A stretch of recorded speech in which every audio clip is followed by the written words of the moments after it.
Start with what you have.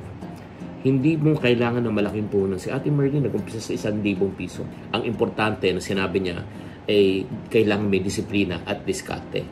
Nagbenta lang siya ng basic good, kape, candies, sabon, yung mabilis maubos na paulit-ulit. So, ito yung tip ko po sa inyo. Sa simula, mag-focus po tayo kung ano ang meron tayo, hindi kung anong wala tayo. Alam mo, kung hindi mo kayang palaguin 1,000 mo, kahit nabigyan ka ng 5,000 o 50,000, hindi mo rin kayang palaguin yan. Pangalawa, kung gusto mo mag-umpisa, magsaliksik ka kung anong kailangan ng iyong market, yung environment. Kaya ang mga kapatid, no, tatandaan po natin, ang pera nauubos, pero ang tamang mindset, tamang diskarte, ay ikang magdadala ng tagumpay. Huwag na natin maliitin ang maliit na puhunan. Lahat ng mga malalaki nagsisimula sa maliit. For the full version of this video, subscribe to Chinky Tan's YouTube channel at Chink Positive. See you later at 8 p.m.